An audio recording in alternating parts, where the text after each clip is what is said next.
Hey guys, welcome to another review. Welcome to my review for Spider-Man Across the Spider-Verse.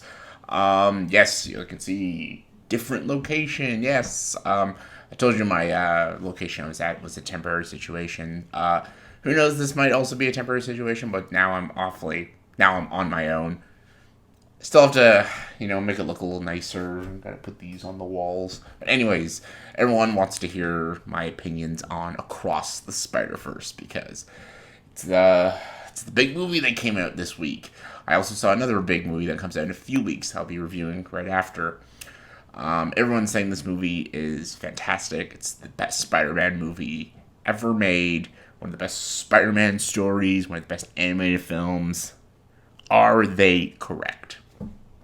They're close. They're very close. Across the Spider Verse is a top notch movie. It's really good. Animation is amazing. The way they blend different types of animation, hand drawn CGI, weird trippiness. I don't know what kind of fucking animation some of the shit I'm looking at. It's fucking trippy, and I love it. Love it. I was always a fan of Spider-Man Into the Spider-Verse. I thought that was a great movie. This one is a superior sequel. It's a superior film. I can't wait for the next one. The big cast. You got Shamik Moore, Oscar Isaac, Jake Johnson, Haley Steinfeld, Daniel Kaluuya, Andy Samberg. Huge cast. They explore so much different areas of Miles Morales' life, and it talks a lot about Gwen Stacy. It's actually more of like a Miles and Gwen Stacy movie. The movie like opens with Gwen Stacy and then goes to Miles' story. But even like everyone gets their own character development. Like we get a lot of Miguel, Spider-Man 2099 in this film, and we even get a bit of a story with the villain, the Spot. The movie is just not only is it just like entertaining, but it is a very good story. I was so worried because of like multiverses and stuff. I've been kind of sick of that shtick with the fucking multiverses.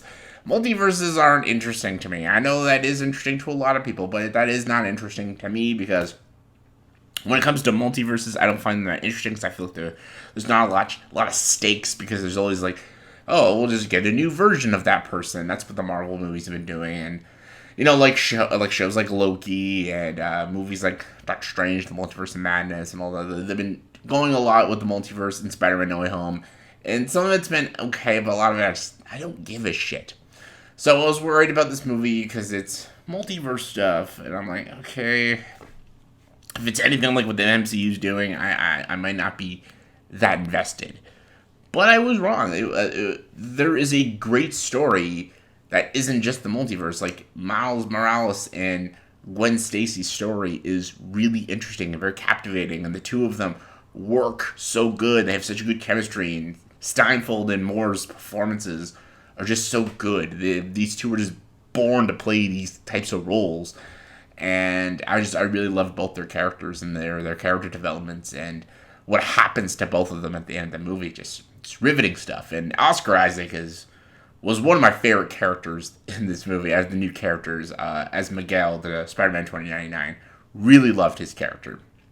I love him that he's not just a hero. He's not a villain or a hero. He's just kind of neutral, more like an anti-hero. And I was always on his side. I always liked what he had to say. And just everything about him and his motive, I was like agreeing with a lot of what he was saying. I love that he was like a hard ass, but I understand why he's like a leader and people look up to him. He's just an interesting character, and I could see I can watch a whole movie about Spider-Man 2099. I loved his character. Oscar Isaac does a great job, and easily my favorite character in the movie. But like we have different this movie has hundreds of different Spider-Mans and from different universes, different movies and shows and video games. Really great to see, great to watch. The villain, the Spot, was really enjoyable, and even the movie was funny.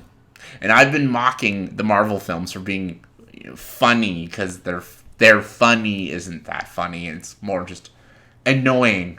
Marvel humor has become very obnoxious lately, but this movie I was actually laughing at the jokes. Like, I wasn't laughing at myself for watching it. I was actually laughing at the humor, laughing at the writing in a good way. And, like, it was funny. These characters were funny because they're so charming and charismatic and likable and relatable. And yeah, I really loved these characters.